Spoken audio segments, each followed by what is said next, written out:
मेरे प्यारे स्मार्ट दोस्तों, पिछले वीडियो में हम लोगों ने जाना था धर्म क्या है। जाना था कि धर्म सत्य ही धर्म है, जो इस सृष्टि का, इस ब्रह्मांड का, जो अस्तित्व का जो सत्य है वही केवल एक धर्म है। और सत्य वही सत्य है जो शाश्वत होता है, कभी बदलता नहीं है। जो पहले था, खरबों वर्ष पहले जो अस्तित्व का सत्य था, जो अस्तित्व की स्थिति थी, आज भी वही स्थिति है और खरबों वर्ष बाद भी अस्तित्व का वही स्थिति रहेगा। उसमें कोई परिवर्तन नहीं होता है।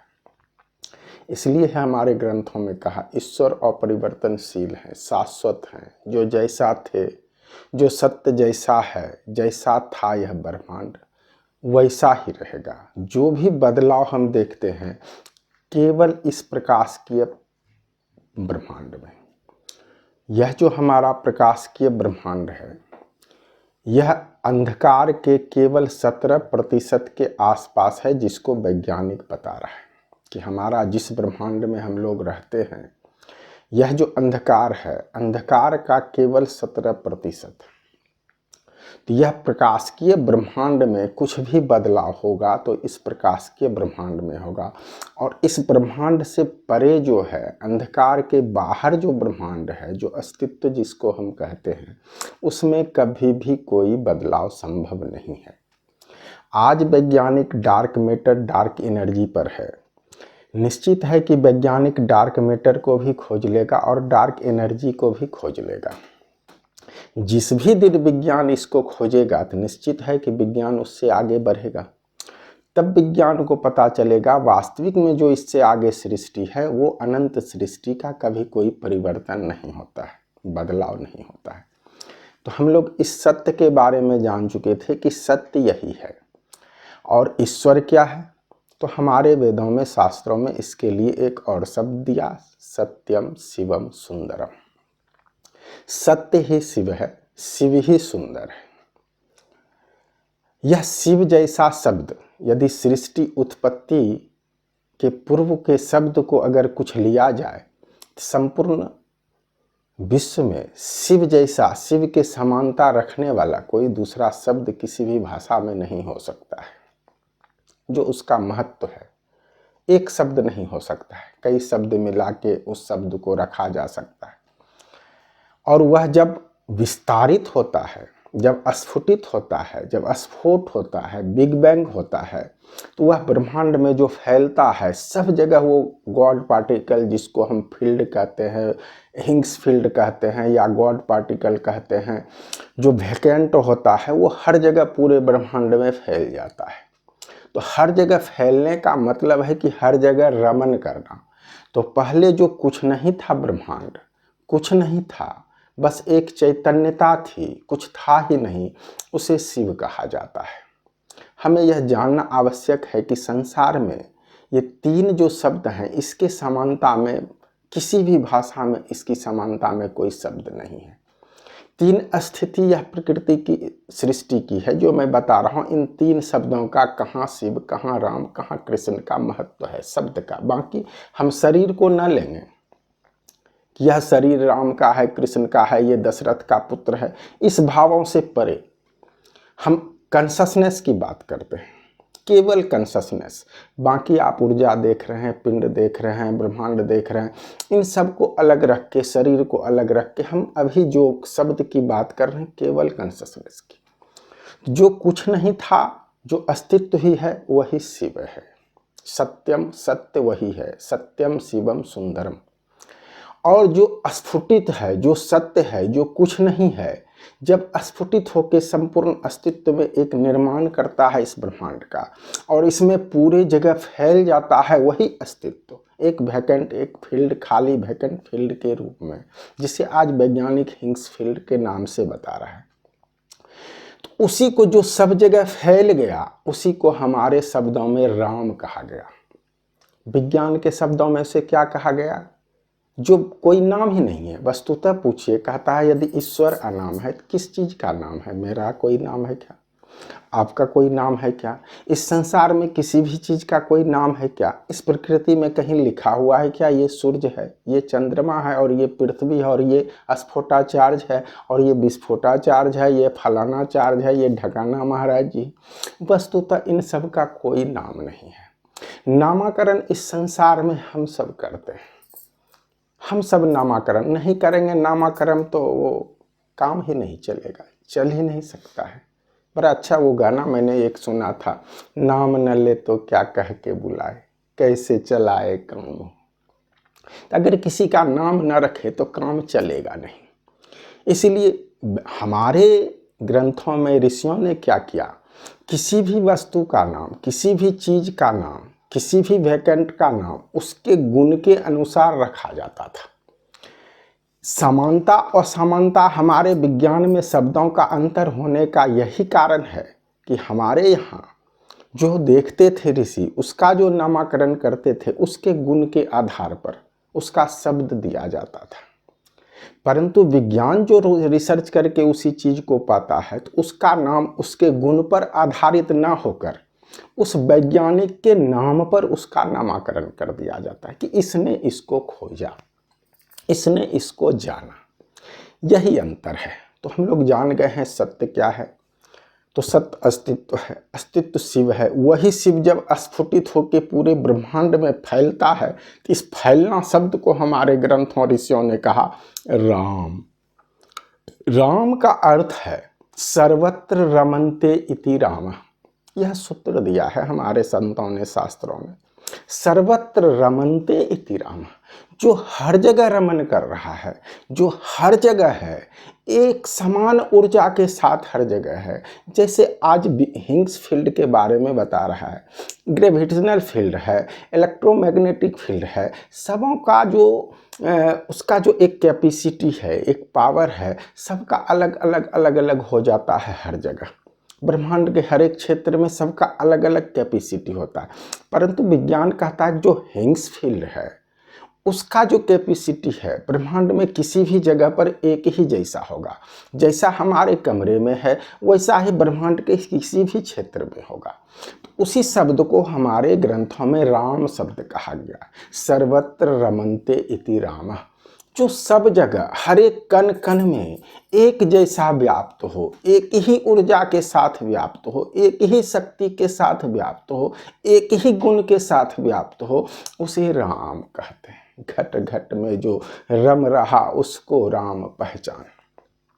तो यही वो हिग्स फील्ड उसको नाम दिया है वैज्ञानिकों ने कि एक ऐसा फील्ड है जो दिखाई नहीं देता है, खाली है, लेकिन उसके साथ कुछ पार्टिकल्स को टकराया जाता है तो उसका अनुभव होता है। हम लोग जान गए जो सत्य है वही धर्म है, धर्म क्या है तो सत्य है, सत्य क्या है तो ये अस्तित्व। इसको मैंने बताया था पिछले वीडियो में 3 भागों में विभक्त करके, आधि भौतिक, आधि दैविक, आध्यात्मिक। इन विषय पर भी मैं अलग अलग अपना संवाद रखूंगा। इससे पूर्व आवश्यक है थोड़ा इन बातों पर विचार करना। यह तो हमारा वैज्ञानिक सिद्धांत है, हमारा आध्यात्मिक सिद्धांत है, हमारे ज्ञान का सिद्धांत है, जिसको हम एक करके जिसकी क्षमता को हम दिखाते हुए बताते हैं। इससे पहले एक चीज जानना आवश्यक है, ये सारी बात हम सब कर क्यों रहे हैं? ये सारी बात इसलिए हम कर रहे हैं कि संसार ने, दुनिया के ज्यादातर लोगों ने ईश्वर अस्तित्व होने को नकार दिया। ईश्वर होता ही नहीं है। सच पूछें, जो है ही नहीं, जो है ही नहीं, उसको वो ईश्वर कैसे कहेगा? या उसको कहीं कोई व्यक्ति जैसा ईश्वर मिल नहीं रहा है। ब्रह्मांड में चारों तरफ आज विज्ञान कैमरा लगा दिया है, कहीं उसको ऐसा कुछ नहीं मिल रहा है। लेकिन क्या यह विज्ञान ब्रह्मांड के प्रत्येक कण का तस्वीर खींचने में सक्षम नहीं? संभव ही नहीं। एक अनुमानतः लगाया जाता है। विज्ञान यह भी कहता है, शुरू से विज्ञान का यह सिद्धांत है कि विज्ञान जो आज कह रहा है वह निश्चित नहीं है, कल बदल सकता है। परंतु हमारा जो ज्ञान कहता है, हमारा जो वेद कहता है, हमारा जो शास्त्र कहता है, वो निश्चित बता रहा है कि जो था अस्तित्व, जो सत्य था वही है, वही रहेगा, उसमें कोई बदलाव नहीं हो सकता है। तो विज्ञान आने वाले समय में जिस अंतिम सत्य तक पहुंचेंगे, हमारा ज्ञान पहले से ही उस अंतिम सत्य तक पहुंचा हुआ है। इसके आगे यह जानना आवश्यक है कि ईश्वर किसे कहते हैं। अगर आज दिन तक जो विज्ञान है, जो ऐसे नास्तिकवाद लोग हैं, चाहे बुद्ध हुए, ओशो हुए या महावीर हुए, या संसार में जितने ऐसे लोग हुए, ऐसे संत हुए, ऐसे ऋषि हुए, ऐसे फिलोसफर हुए, ऐसे दार्शनिक हुए, या जो भी ऐसे हुए हैं जो कहते हैं कि ईश्वर नहीं है, तो यहाँ एक प्रश्न उठता है, क्या उन्हें ईश्वर की परिभाषा पता थी? क्योंकि जो धारणा दिखाया जाता है, जो मीडिया के द्वारा लोगों के वक्तव्य को दिखाया जाता है, वैज्ञानिकों के वक्तव्य को दिखाया जाता है, क्या उससे पूछा जाता है क्या कोई ईश्वर है? कोई कहते हैं नहीं। किसी ने यह नहीं पूछा उससे कि ईश्वर की परिभाषा क्या है। क्या किसी ने भारतीय अध्यात्मविदों से पूछा है कि ईश्वर क्या है, किसे ईश्वर कहते हैं? हमारे यहाँ जानिए कि बहुत आसान है, शब्द में, एक वाक्य में ईश्वर की परिभाषा दी गई है। क्या महावीर ने जाना था? अगर महावीर ने शब्द जाना था, बुद्ध ने शब्द जाना था, ओशो ने शब्द जाना था, आज संसार में सभी लोग उस शब्द को जानते हैं, परंतु केवल शब्द को जानना मात्र से दृष्टि प्राप्त नहीं होना संभव है। भगवान शंकर ने पार्वती से कहा था, देवी, केवल शब्द का ज्ञान हो जाने से किसी को दृश्य प्राप्त नहीं हो जाता, उस ज्ञान का कोई महत्व नहीं है। शब्द की अनुभूति होनी चाहिए। शब्द की अनुभूति से क्या तात्पर्य हम समझते हैं? किसी भी शब्द का अनुभूति कैसे हो सकता है? अगर हम ब्रह्म शब्द बोलें तो ब्रह्म शब्द की अनुभूति कैसे हो सकती है? क्या आपको ये बात समझ में आ रही है? क्या संसार को ये बात समझ में आ रही है? नहीं आ रही है। तो हम इस पर चलेंगे कि हमारे ईश्वर होने के जो शब्द दिए, मैं ये एक शब्द और दो वाक्य पहले बता देता हूँ, फिर उस पर चलेंगे। एक शब्द दिया हमारे ग्रंथों ने, सर्वम खलविदम ब्रह्म। संपूर्ण अस्तित्व मिलके जो है, यह शरीर, पिंड, ब्रह्मांड, ग्रह, नक्षत्र, अंधकार, प्रकाश और उससे बाहर जो अस्तित्व है, इन सबको मिला के मैं अगले वीडियो में आपको दिखाऊंगा रेखांकित करके, फिर एनिमेशन बना के। अभी इतना समझें कि सबको मिला के जो बनता है, सबको मिला के जो बनता है, उसको अस्तित्व ईश्वर कहा जाता है, सर्वम खलविदम ब्रह्म कहा जाता है। लेकिन क्या सर्वम खलविदम ब्रह्म बोलने से हमको यह दिखता है अस्तित्व? नहीं दिखता है ना, बिल्कुल नहीं दिख सकता है। अगर किसी व्यक्ति को, किसी बच्चे को जब पढ़ाया जाता है, अ से आम, गौ से गाय, ब से बकरी, क से कुत्ता, यदि उस अक्षर बोध पुस्तक में क से कुत्ता लिखा हो, ग से गाय लिखा हो और उसका चित्र, तस्वीर उसके बगल में ना हो, सोचिए जरा, तो क्या वह बच्चा समझ सकता है कि गाय किसे कहता है और गाय कैसा होता है?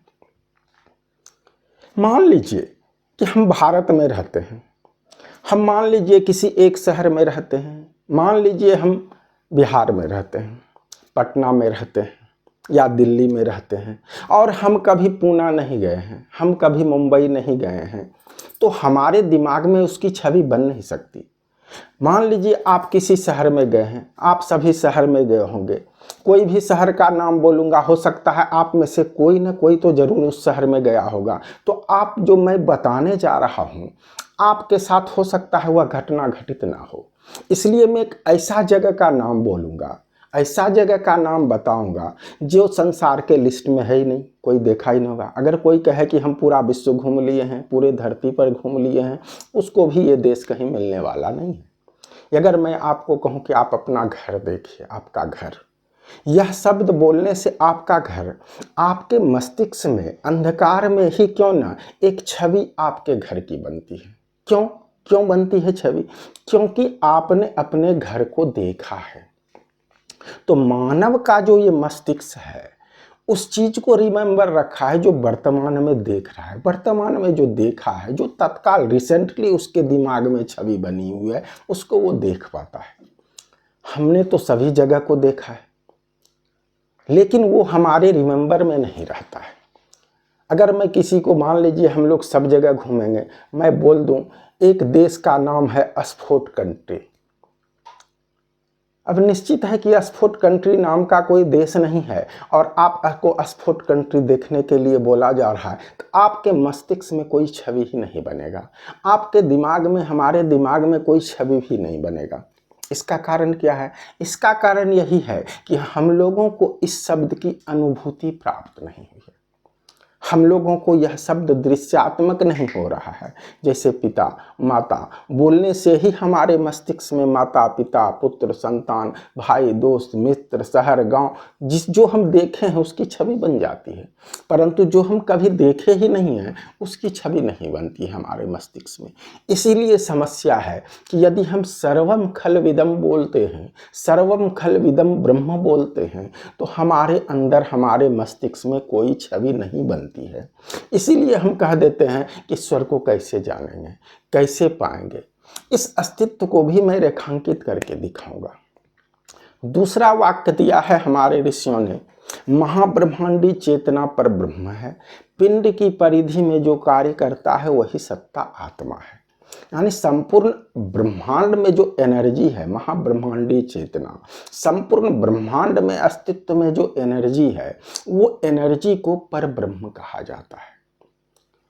और इस पिंड की परिधि में जो काम करता है, ये शरीर हो, कण हो, पत्थर हो, ईटा हो, पहाड़ हो, नदी हो, जो भी एक पिंड है, उस पिंड की परिधि में जो कार्य करता है वही सत्ता, जो महाब्रह्मांडी चेतना इस ब्रह्मांड में है, वही चेतना इस शरीर के, इस पिंड के परिधि में है। तो इस परिधि में रहने के कारण इसे आत्मा कहा जाता है। दोनों एक है। जैसे एक और मैं आपको उदाहरण दूं कि एक नदी में आप जल का, एक बोतल में जल का पानी भर के नदी में डुबाए रखें। जैसे नदी में एक बोतल डूबा हुआ है, उसी तरह से हमारे चारों तरफ कॉस्मिक एनर्जी है, कॉस्मिक कॉन्शस है, पूरे समुद्र के तरह, नदी के तरह, जल के तरह हर जगह है, जो हमें दिखाई आंखों से नहीं देता, परंतु विज्ञान देख रहा है, विज्ञान जान रहा है। उसमें हम उसी बोतल के तरह यह शरीर है, उस बोतल में भी वही जल है जो नदी में जल है, लेकिन उस बोतल के आधार, बोतल के परिधि के अंदर होने के कारण उस जल को आत्मा कहते हैं, और बोतल के परिधि के बाहर होने के कारण उस जल को परमात्मा, पर ब्रह्म कहते हैं। जल तो दोनों एक ही है, नदी में भी वही जल है, बोतल में भी वही जल है, लेकिन एक परिधि है। इसी परिधि का अगर बोतल का परिधि हटा दिया जाए, कल्पना कीजिए, देखिए, दिमाग में चित्र बनाइए, एक बोतल को हाथ में पकड़िए, उसको नदी में डुबाइए, पानी भरा हुआ है, देखिए, दिमाग में देखिए कि बोतल, आप देख सकते हैं, मुझे पता है, मैं देख सकता, आप भी देख सकते हैं, ये साधारण बात है। बोतल में पानी भरिए, मेरे साथ आप प्रयोग कीजिए, अद्भुत चमत्कार देखेंगे। अगर आप ऐसा कर सकते हैं तो यही विद्या है, ध्यान की, समाधि की, सब यही विद्या है। बोतल को पकड़ें, मन से देखें कि आप जल में डुबा रहे हैं, आप देख रहे हैं कि बोतल जल में डूबा, बोतल में जल भर गया, आप देख रहे हैं कि बोतल में जल भरा हुआ नदी में है, आप देख रहे हैं, आप देख रहे हैं कि आप बोतल को पकड़े हुए हैं, आप देख रहे हैं कि बोतल का बाहरी परत जो प्लास्टिक का बना हुआ है उसके अंदर आपको जल दिख रहा है, बाहर भी जल दिख रहा है। अब जरा सा आप कल्पना कीजिए, जरा सा आप कल्पना कीजिए कि बोतल का जो बाहरी परत है वो खत्म हो गया, है ही नहीं, गल गया। अब क्या दिख रहा है आपको? केवल नदी, केवल जल, बोतल है ही नहीं। उसी तरह से यह आत्मा मिल गया परमात्मा में, वही परमात्मा है ही नहीं। मैंने बोतल में बंद को देखा था, इसलिए मैं समझता था कि ये आत्मा है, नदी के जल को अलग देखा था, इसलिए समझा था कि ये परमात्मा है। वास्तविकता क्या है? ये दोनों एक है। तो परमात्मा, ईश्वर की परिभाषा हम लोगों ने जाना, सर्वम खलविदम ब्रह्म, जो उस जल के तरह संपूर्ण हमारे चारों तरफ अस्तित्व फैला हुआ है। हमारे संत इसका प्रचार करते आए हैं, बताते आए हैं लोगों को, परंतु लोगों को ये बात कैसे समझ में आएगी? ये ऊर्जा तो लोगों को दिखता नहीं है, ये ब्रह्मांड का रूप एक साथ लोगों को हमें दिखता नहीं है। हमारा आंख कहाँ तक देख सकता है? ये आकाश, उसके बाद बंद, कुछ नहीं दिखता है, कुछ नहीं दिखता है। जब हमें ज्ञान होगा अस्तित्व का, जब हमें शब्द की अनुभूति होगी, तो ये आकाश दिखेगा नहीं, आपको पूरा ब्रह्मांड बिग बैंग एक साथ दिखेगा, एक साथ दिखेगा। और जब आपकी चेतना बढ़ेगी तो बिग बैंग के बाहर भी जो दुनिया है आपको एक साथ दिखेगा।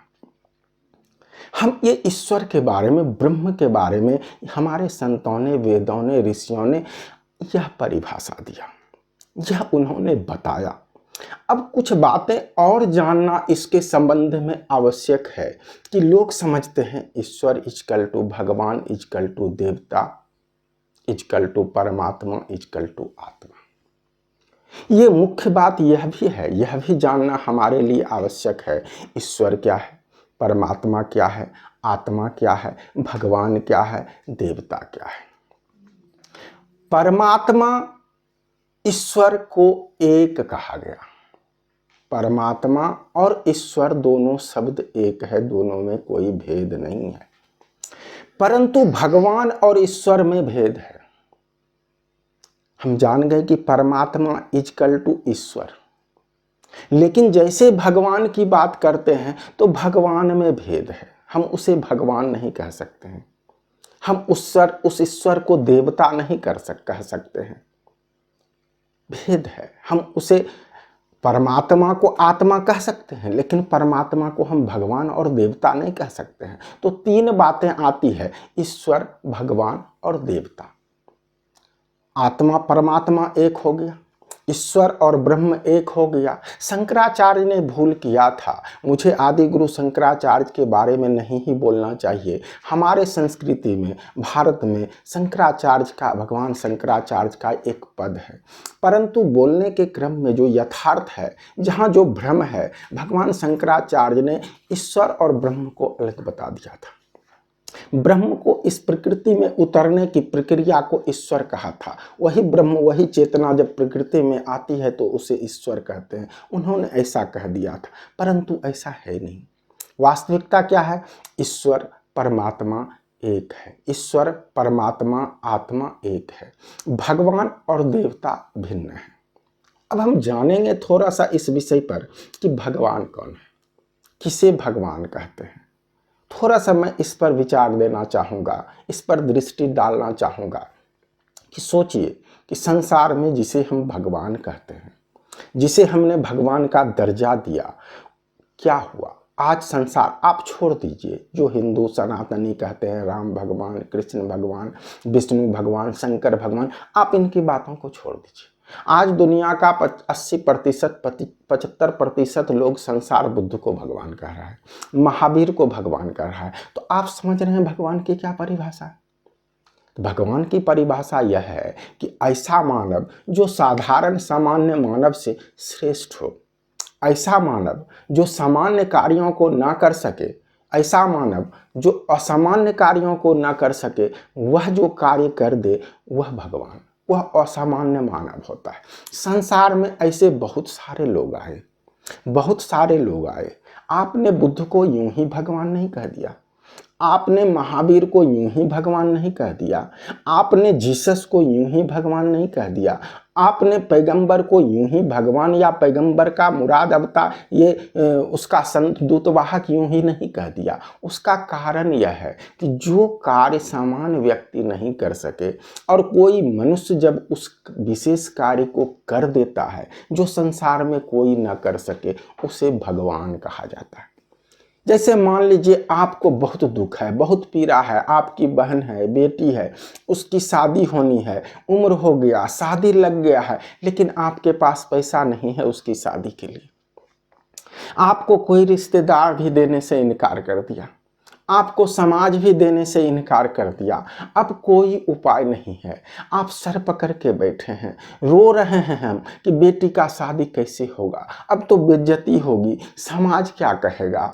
इस पीड़ा में हम जलते रहते हैं। और सोचिए, जब ऐसी पीड़ा में कोई व्यक्ति आता है और कहता है क्या बात है, आप इतने पीड़ित क्यों हैं, और वो अपनी कथा सुनाता है, और वो व्यक्ति उस व्यक्ति को कहता है कितना खर्च है, 50,000 रुपया, चलो तुम 60,000 रुपया रख लो। सोचिए दोस्तों, जरा कल्पना कीजिए, जब ऐसी स्थिति जिसके साथ भी होती है, कहता है कि ये तो मेरे लिए भगवान ही है, यही कहता है ये तो मेरे लिए भगवान ही है। आपको कहीं कोई समस्या है, कोई उस समस्या से आपको निकाल देता है, तो आप कहते हैं कि मेरे लिए ये भगवान है। उसी तरह से इस संसार में जो सामूहिक लोगों के लिए काम किया, राम आए, कृष्ण आए, कंस का अत्याचार था, रावण का अत्याचार था, उसे नहीं कोई मार पाता था, कोई उससे जीत नहीं पाता था, उसको मार के उस पर जीत विजय हासिल करके उन्होंने अपने आप को, संसार ने उन्हें भगवान सिद्ध कर दिया। संसार में जो काम कोई नहीं कर सकता है वो भगवान कर सकता है। उसकी मान्यता, साधारण व्यक्ति की मान्यता भगवान के प्रति यही है, और वास्तविकता भी है कि भगवान उसी को कहा जाता है जो संसार में विशेष कार्यों को सामूहिक स्तर पर क्रियान्वित करे। जो संसार में कोई नहीं कर सकता है वो भगवान है। दोस्तों, मुझे लगता है आप ईश्वर को भी समझ चुके हैं, भगवान को भी समझ चुके हैं। अब मैं देवता पर आता हूँ। आधि भौतिक, आधि दैविक और आध्यात्मिक। आध्यात्मिक ईश्वर ब्रह्म को समझ लिए, आधि दैविक देवता को समझते हैं, आधि भौतिक में ही भगवान आते हैं। भगवान जो भी हुए इस पृथ्वी पर, जिसे भी मैंने भगवान कहा इस पृथ्वी पर उन्हें भगवान की उपाधि दी गई। इस जनमानस ने उन्हें भगवान की उपाधि दी। क्यों? तो वो ऐसा काम करके गए जो संसार में कोई नहीं कर सकता है। अब देवता कौन है? देवता द धातु से बना है। हमारा ज्ञान कहता है कि देवता हम उसे कहते हैं जो निष्काम भाव से हमें देता हो।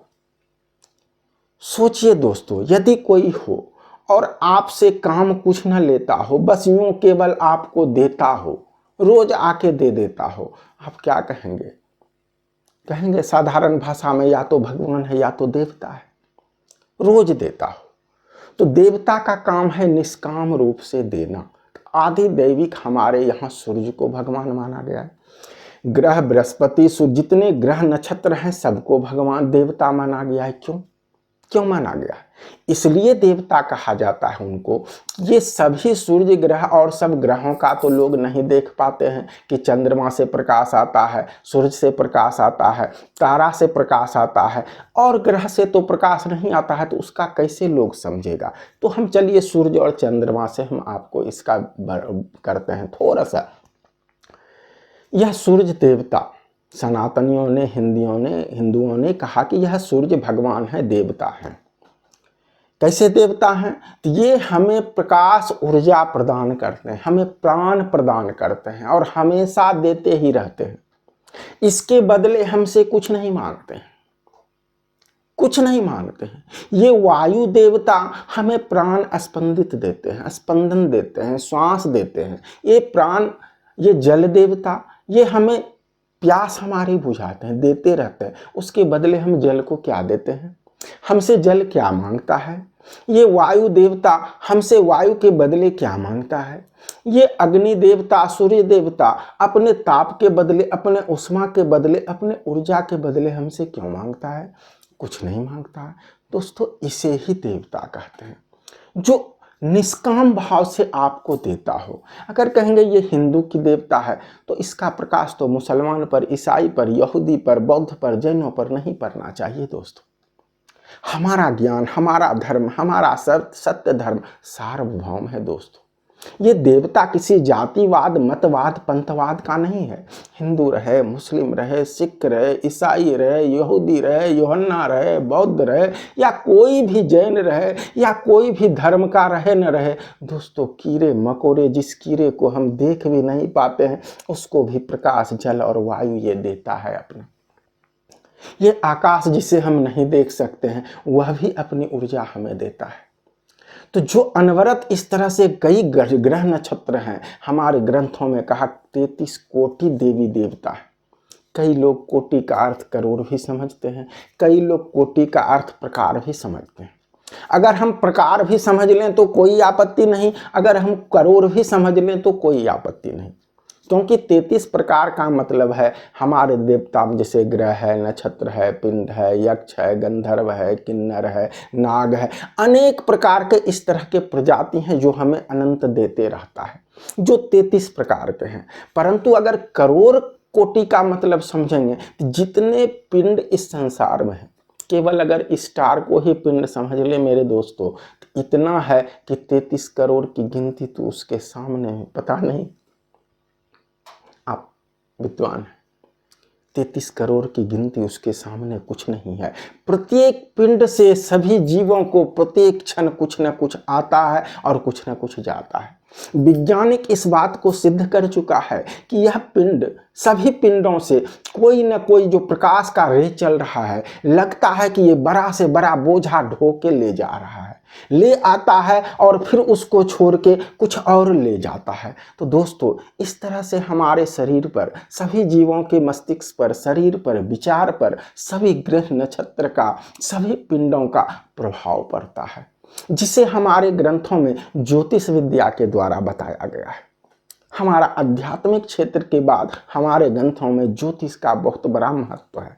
तो दोस्तों, हम जाने आज कि ईश्वर किसे कहते हैं, भगवान किसे कहते हैं और देवता किसे कहते हैं।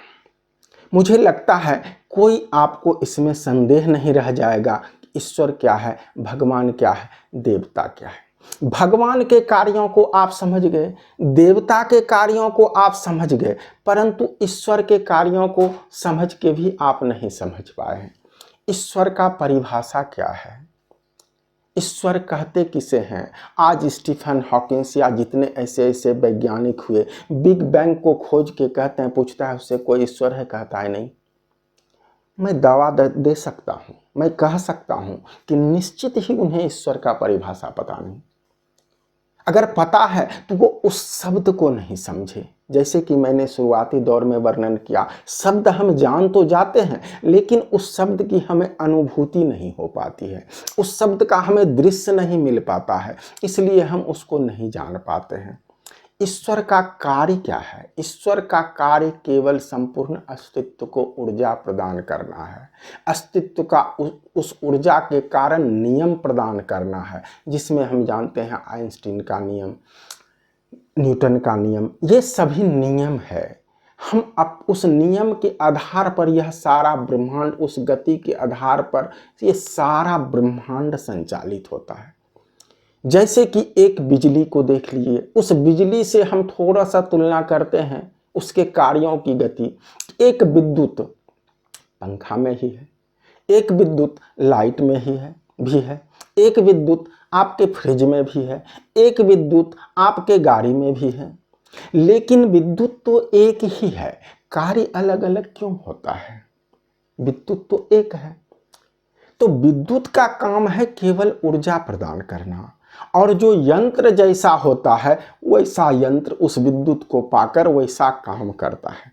उसी प्रकार से उस परमात्मा का, उस परम कॉस्मिक का, उस परम तत्व का हम ऊर्जा प्रदान करते हैं, और हमारा जैसा मशीन होता है वैसा हम काम करते हैं। सभी जीव का देखिए, संसार में मशीन अलग है, जैसा मशीन है जिसका वैसा काम करता है। मनुष्य में भी देखिए तो सबका मशीन तो बाहर से देखने में एक जैसा लगता है, लेकिन उसके अंदर कुछ मशीन है, दिमाग का मशीन जो है वह अलग अलग भिन्न भिन्न लेवल का होता है। इसलिए कोई गरीब होता है, कोई अमीर होता है, कोई अनपढ़ होता है, कोई मूर्ख होता है, कोई गंवार होता है, कोई पागल होता है, कोई विद्वान होता है, कोई ज्ञानी होता है, कोई वैज्ञानिक होता है, कोई डॉक्टर होता है, कोई इंजीनियर। भिन्न भिन्न प्रकार के मशीन है हमारे यहाँ। ये सारा मशीन, यह सारा शरीर एक यंत्र है, और जो यह यंत्र है, जैसा कि मैंने पिछले वीडियो में बताया था, इस शरीर, ब्रह्मांड और श्री चक्र की एकता का ज्ञान ही सत्य और ब्रह्म है, यही धर्म है, यही हमें उपलब्ध करना है। यह यंत्र है। आज यह विज्ञान प्रूफ कर चुका है। 150 वर्ष पहले GRDO नाम के कोई वैज्ञानिक थे, उन्होंने कहा संपूर्ण ब्रह्मांड एक चैतन्य शरीर है। चैतन्य शरीर का मतलब जैसे हम मानव अपने शरीर में पैर के नाखून में छुएं या सर पर छुएं या शरीर में किसी भी अंग में छुएं, उस छूने का स्पंदन, उस छूने की अनुभूति हमारे मस्तिष्क को होती है। आप भी जानते हैं कहीं आपको छुआ जाएगा तो आपके मस्तिष्क को उसकी अनुभूति होगी कि हमको यहाँ छुआ गया। तो दोस्तों उस वैज्ञानिक ने भी सिद्ध कर दिया है इस ब्रह्मांड में यदि मैं यहाँ छूता हूँ तो इसकी सूचना ब्रह्मांड की उस बिग बैंग तक जाती है, उस स्फोट तक जाती है इसकी सूचना कि मुझे यहाँ छुआ गया। यह सिद्ध किया था उस वैज्ञानिक ने 150 वर्ष पूर्व। हमारे ऋषि मुनि हजारों वर्ष पहले कह चुके, पिंडे सौ ब्रह्मांडे ब्रह्मांडे सौ पिंडे। यह ब्रह्मांड एक शरीर है, यह पिंड जो शरीर है यह एक ब्रह्मांड है, और जो इस शरीर में है इस ब्रह्मांड में है। और अगर इस ब्रह्मांड को हम जानना चाहते हैं तो इस शरीर के माध्यम से जानना ही संभव है। तो दोस्तों इसके विषय में, इस शरीर के माध्यम से जानने के क्रम में आता है ध्यान समाधि। मैं आपको ध्यान समाधि पर निश्चित ही इससे आगे जो अगले वीडियो में बनाऊंगा उसमें ध्यान समाधि पर भी बताऊंगा। और जो वहाँ से हमारा आधि दैविक आधि भौतिक है, आधि भौतिक धर्म क्या है। धर्म तो मैंने सत्य सिद्ध कर दिया कि सत्य धर्म है, कॉस्मिक एनर्जी ही सत्य है, संपूर्ण अस्तित्व ही सत्य है, उसी को जानना धर्म है। और उसको मैंने 3 भागों में विभक्त करके बताया था, आधि भौतिक, आधि दैविक और आध्यात्मिक।